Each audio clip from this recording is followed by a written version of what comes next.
So everyone, welcome to Power Play with CJ. Today we're focusing on the Portland Winterhawks former dynamic duo, Niederreiter and Ryan Johansen, both top 5 picks in the 2010 draft, really experiencing breakout seasons in their third season in the NHL for both of them.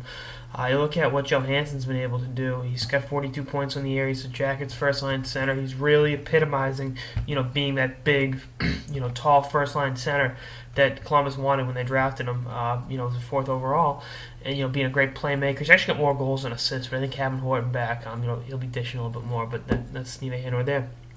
And then Niederreiter was giving up pretty. I'm not going to call Cal Clutterbuck a draft pick nothing, but. Really, Gosno, you completely missed it. Well, first of all, he was adversely affected by that flawed CHL-AHL rule. His 19-year-old season when he had, 1.55 games with the Islanders, he should have been in the AHL. He'd outgrown juniors, but he wasn't quite ready for the NHL. Just the way it goes. Last year, spent the entire season in the AHL. Requested a trade early in the season, didn't get it, got it at the draft. Because when the trade went down, I'm sitting there in Newark going, that's it? That's all they got for Niederreiter? The Minnesota Wild should be, on trial for thievery, for robbery. He's, on pace to have, I think, 40 points this year, which is, he's a 21-year-old player. He's got a lot of growing to do. He's got some power forward in his game. He's really played well in different roles in that lineup. He's been, on the first line, been on the third line, been everywhere in between. Meaning the second line. First, third, really narrows it down. But he's been a welcomed addition of the Minnesota Wild. And now they have 3 guys who were first-round picks in the 2010 draft. They have 10% of that first round on their team, which is a good thing. They obviously Charlie Coyle and Michael Granlund on their own pick. And 2 of them are top 10 picks. So that's, this is the way it goes. And I'm really happy to see both of them playing well. They were awesome at their, in the WHL for all their dub careers, and both showed a lot of flashes. And there was some growing pains with both of them. I think what helped Johansen was the lockout, getting time in the AHL, getting to refine his game a little bit. And the other thing is with long and lanky centers, they have to fill out their frame as they go.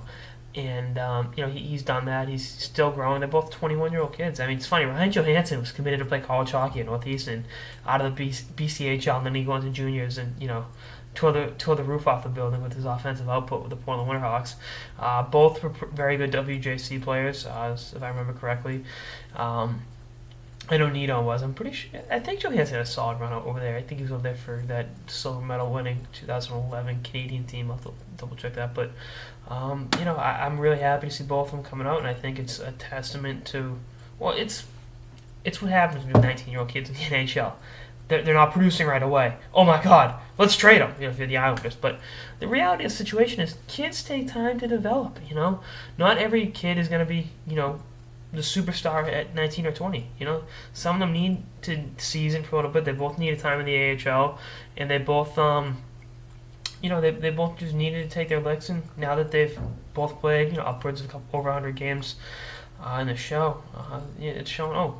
They're worth those 2 high picks, and the Islanders are I'm sure ruining trading Niederreiter. But anyway, that's one episode of the Power Play with CJ on. Ryan Johansen and Nino Niederreiter. I know whether to say Portland dynamic duo or because former. Anyway, Ryan Johansen and Nino Niederreiter breaking out. Stay tuned for more episodes throughout the season and beyond. Later, guys.